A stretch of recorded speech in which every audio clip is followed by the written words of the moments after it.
Hey guys, Caleb here. Hope you're doing well. God bless. I was just kind of feeling like having a conversation or listening to someone talk, and I see people make videos about uh, like some streamer that they love and they always watch, and then they feel sad when they're not on, and or people make videos about like a podcast or like particularly Joe Rogan I've seen. And I feel like I'm not sure what percentage of people I would be in, but I feel like there's nothing in particular that I always want to listen to or usually. Even like probably the one I would listen to most in terms of like long form dialogue podcasts is I'm trying to think now. Yeah, I can't even think of one, but like if some talking about things that are fairly serious would probably be Joe Rogan. Um, I like a few other like podcasts with comedians as the hosts. Um, but if there's not a guest that I'm at least somewhat interested in, it's I don't really care to listen. There's nobody that's like this person's on, I'm gonna watch. Now that I think about it, or sorry, this person's has a new episode I'm gonna watch. Um, that person may have been Norm Macdonald, so I guess maybe he only made a few podcasts, so I've probably heard each episode or most episodes like in total over 20 times or something, and I've heard like everything from Norm Macdonald.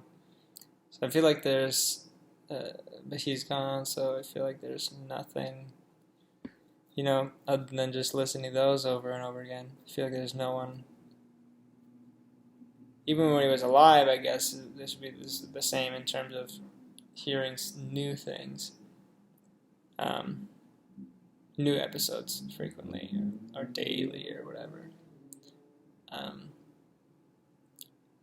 so maybe I'll just do my own talking, even if no one listens. I feel like I get some humanity from it, from some fulfillment. Um,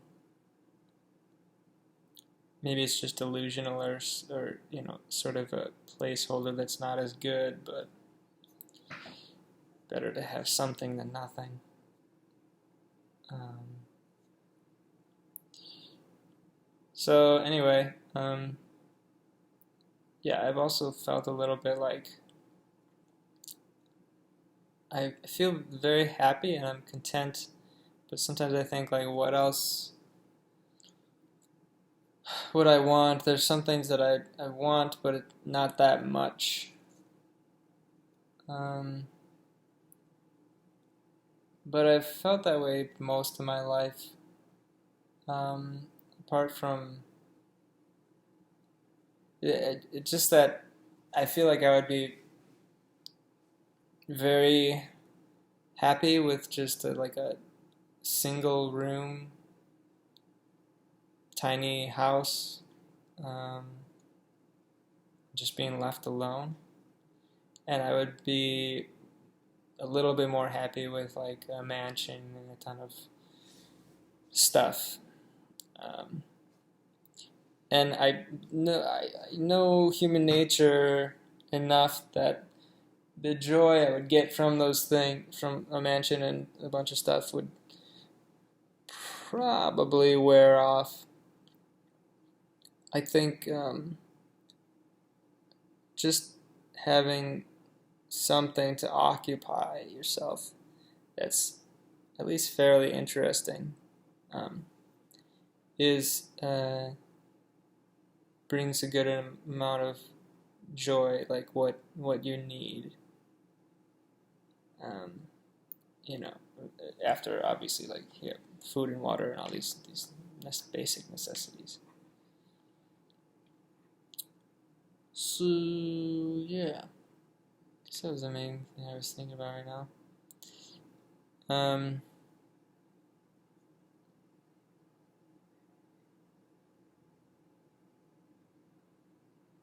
just trying to think of a topic, something interesting. Um,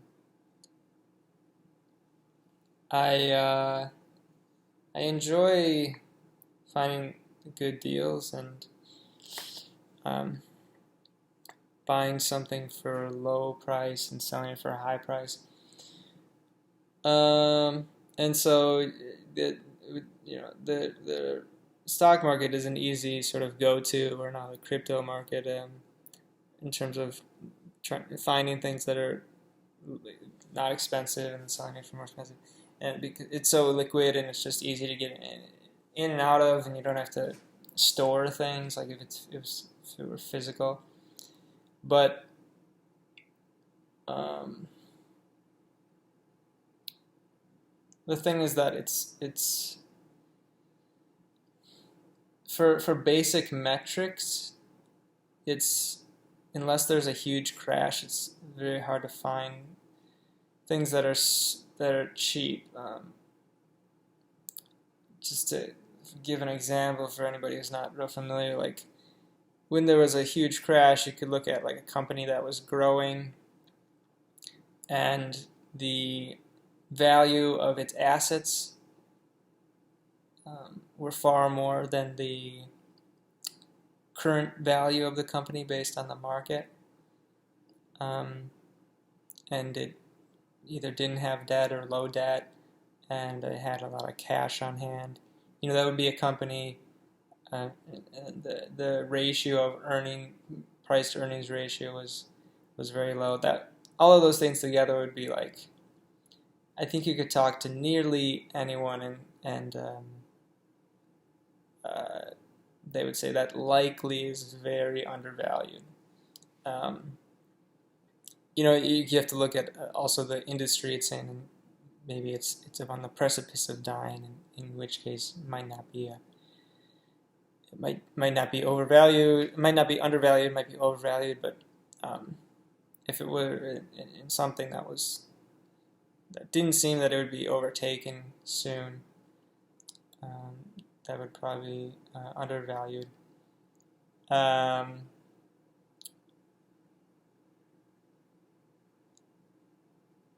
So when there's a huge crash, it's you can find those things.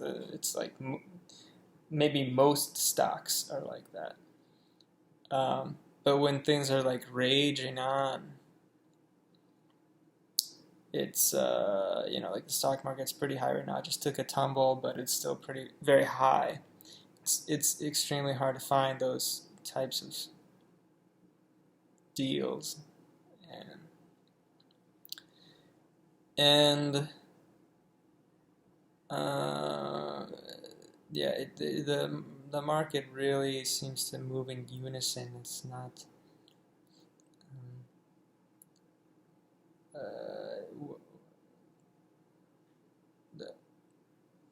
I used to think there's just some were going up, some were going down, just based on whatever, and that is true, but they really do fluctuate very frequently together. Most stocks you can. Anyway, I would go too in depth into this. That you can find ones with low beta. That means they don't often go with the other ones. But anyway, don't want to digress too far, especially if it's boring for people. Some people, at least.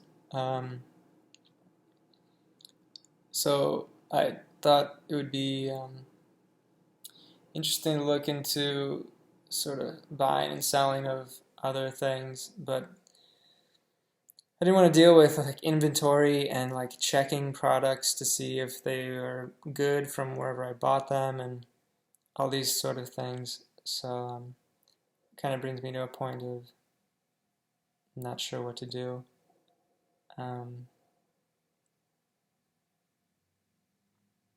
but that doesn't mean that I stop looking.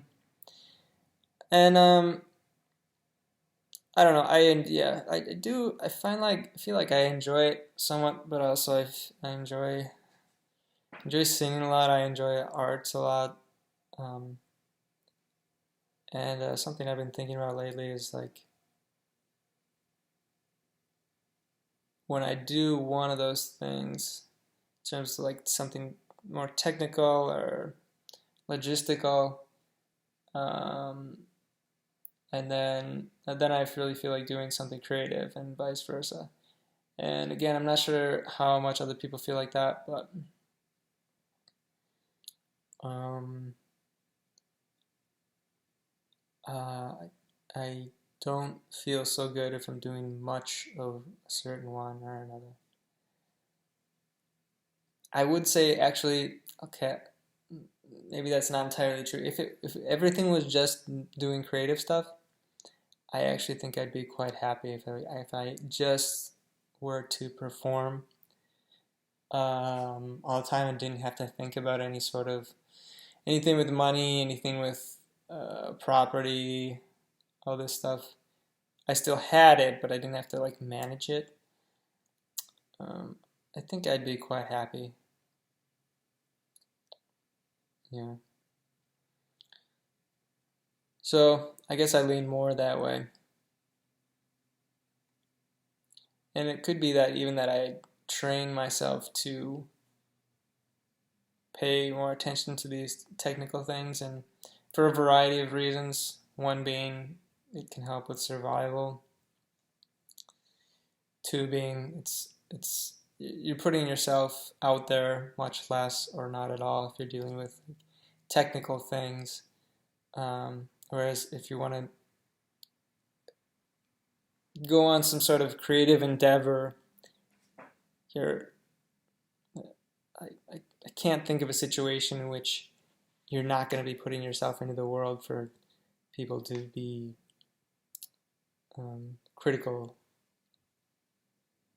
Could be good or bad criticism, but it seems that if you want to do painting or sculpture, people are going to look at that and they're going to judge it and try and find a value.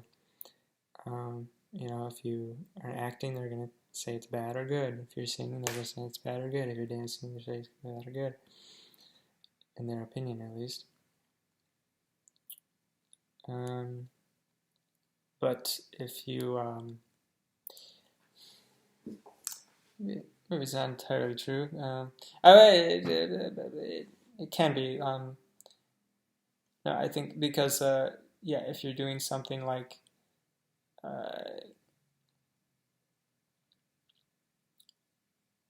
yeah,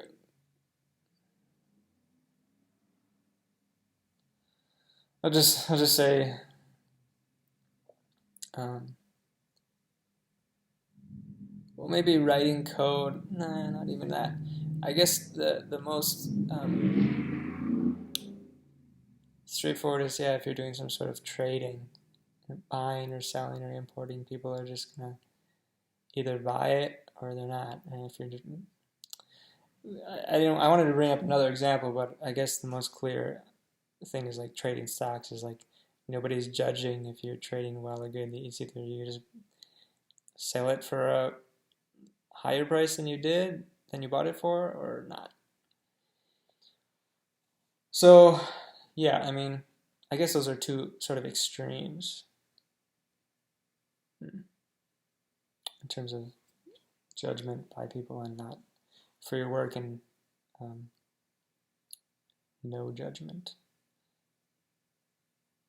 Maybe you can make an argument for judgment in terms of people judging the value of your stock, but very distant compared to judging your singing, something you're doing very human, straight from you.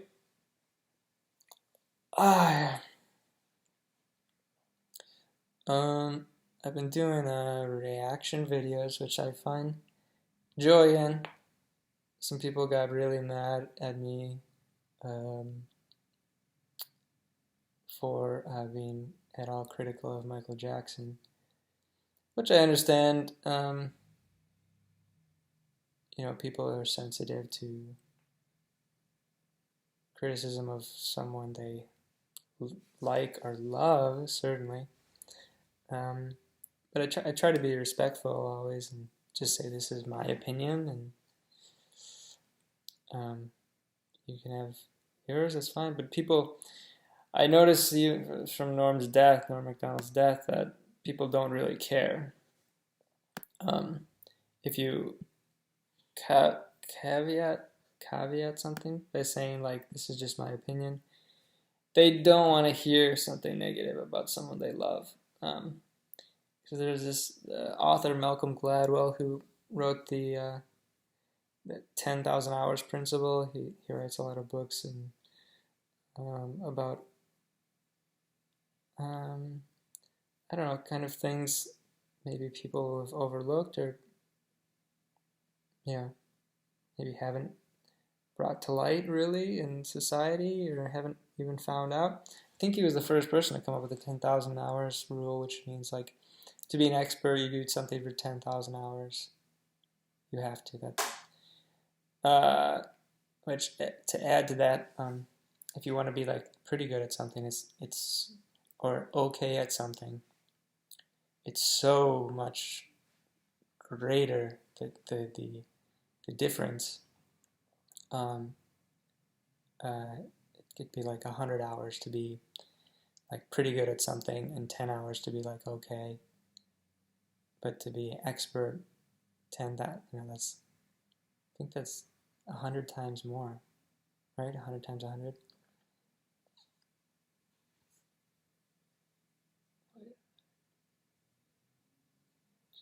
Yeah, yeah, right. So, um, yeah, what was I thinking? Um,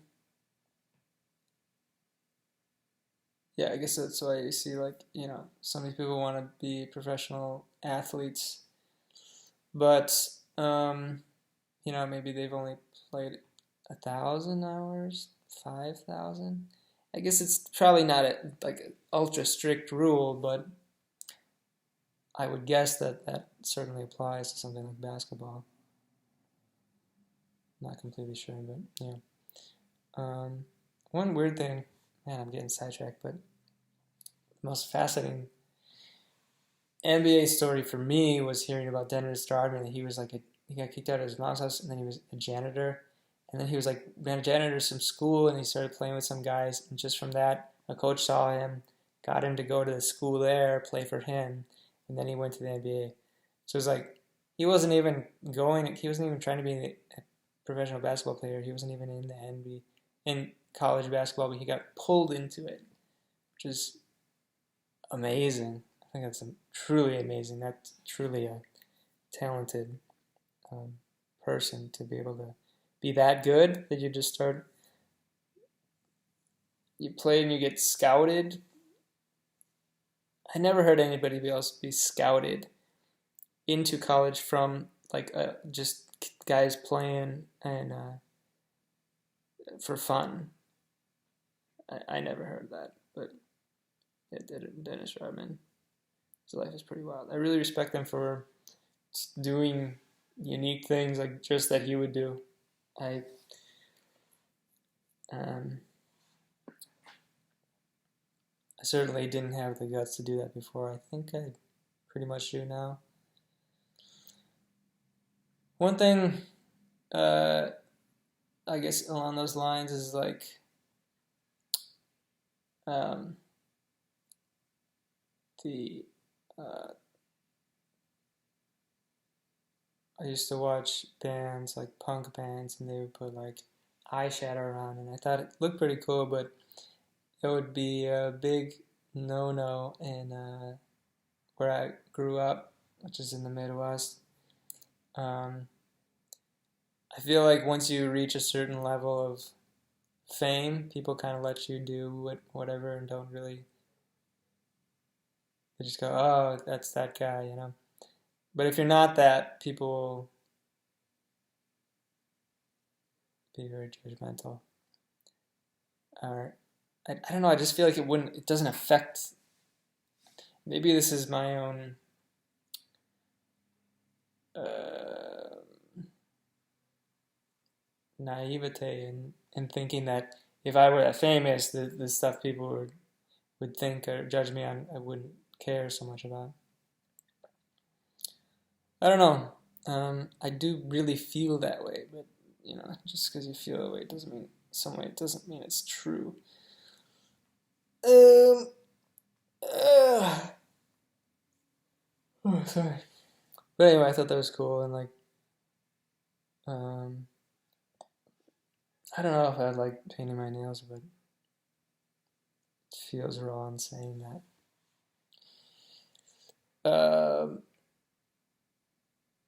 One kind of funny story is like, one day, this was like a few years ago, I was like, couldn't figure out what to do kind of with my time and my life, so I was like, I want to be the guy that gets into makeup.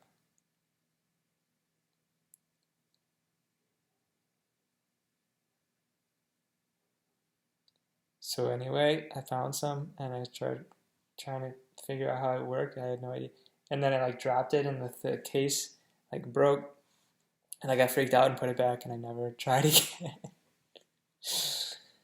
uh, Maybe for the best. I don't know. Maybe it was God intervening. But I'm not sure what had brought me to this point. For Malcolm Gladwell and the NBA and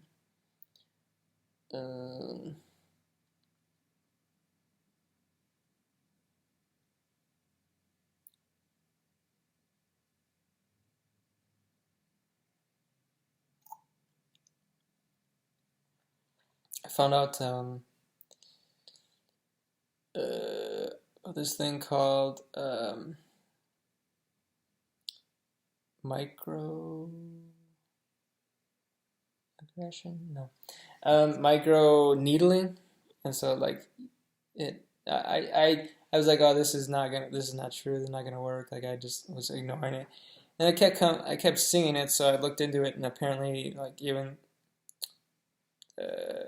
every source I could say said that it actually worked, and I tried it and it did work. It gets rid of wrinkles. Yeah, and even with long-term study, it seems to be working. Um, uh, I haven't done it in a while. You find that they kind of come back. Um, Maybe I just have to do it more intensely. Um, but yeah, it's something to look into, microneedling. Microneedling, if you have wrinkles, it actually gets rid of the wrinkles. I got this cheap one from AliExpress for like $60 or something, and yeah. Be careful. You have to make sure you clean it well and everything. Otherwise, you could get infected. I was gonna say that I had seen this study from Harvard about it, and they said it worked, and I was like, oh, it must be good then. But even studies from Harvard, you can't, from anywhere, you can't trust completely because they're given a ton of money from various places, and if you look back, they did the sugar industry had paid them a ton of money to kind of say how sugar was not that bad, fat was really bad, and yes, it's probably caused so many health issues in America. I'm sure there. Honestly, I wouldn't hesitate to say that blood is on their hands. The industry, Harvard, any of those places that put out these studies to support something that was either completely untrue or not nuanced enough or somewhat not true. Yeah, it's sickening, really. These things are the worst in some of the worst in society because they're never dealt with. No one ever Yeah. I mean, as far as I know, they never got any sort of uh, backlash from that or any sort of any negative thing. They just got money, as far as I know.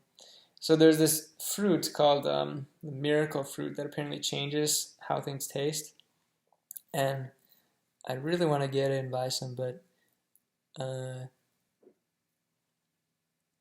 I upon looking it up, apparently it's banned in America or banned in I don't know there's some legislation about it, and this was due to the sugar industry lobbying to keep it out because they wanted to make more money because it can make things taste possibly better, and so then the sugar industry would not make as much money if the people don't need the sugar to make things taste better or need as much sugar.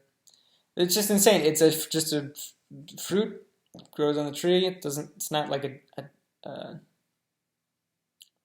I mean, I don't know what the technical classification of it, but I'm quite certain it's not a drug. It's not. Doesn't not gonna like. It's as far as I understand, it's even caffeine is considered technically a drug, but as far as I understand, I don't know this miracle fruit to be considered a drug, but I don't know. I think all drugs should be legal, but that's my own opinion. But anyway, um, this is a fruit, you know.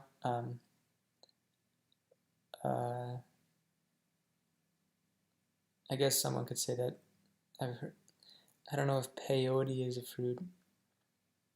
All right, just look it up really quick.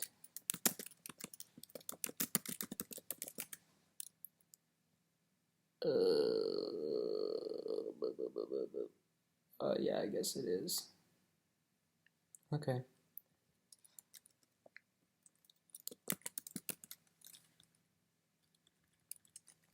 I'm gonna look it up. Is miracle berry apparent? Miracle.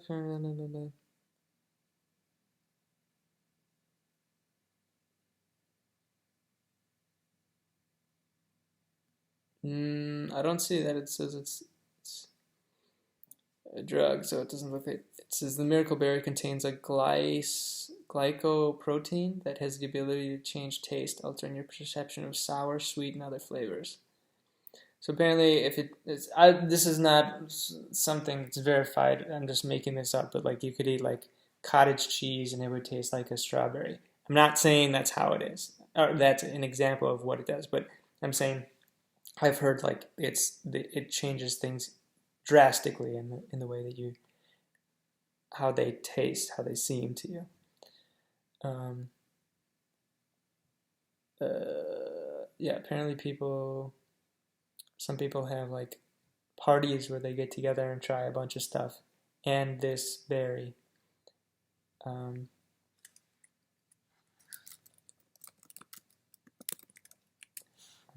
and so they try a bunch of stuff and see how it tastes. It's like a new experiment thing. Um,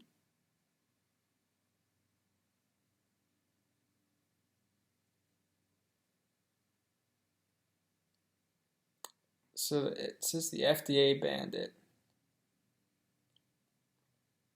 Um, I'm just gonna see like buy Miracle Berry if anything comes up if it's possible. It shows up on Amazon, so I don't know how it's banned. Oh, it's illegal to buy whole berries or powdered ones.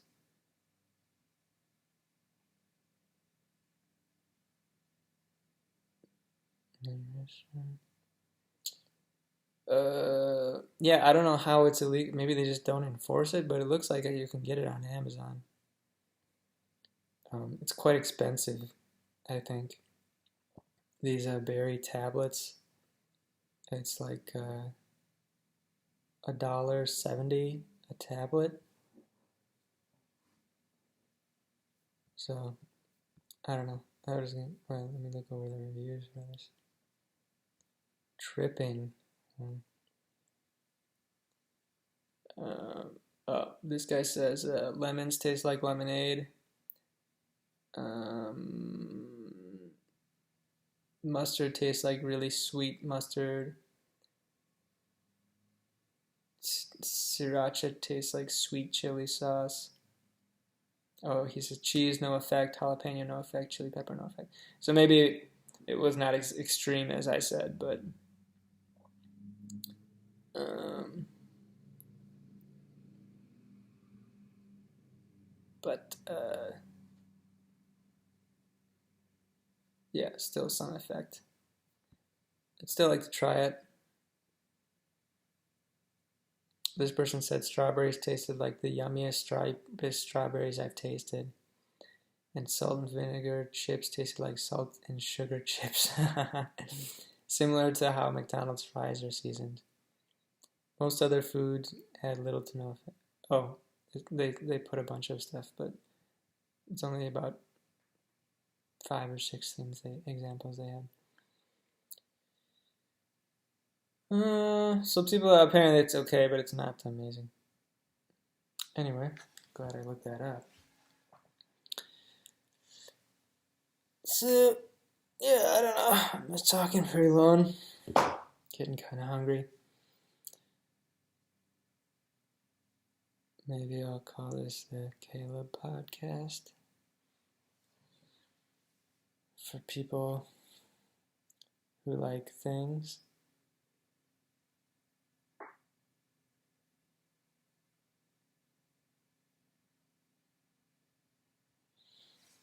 Maybe we'll see. Hope you got some enjoyment out of this. If anyone ever watches this in entirety, God bless everyone. Love ya.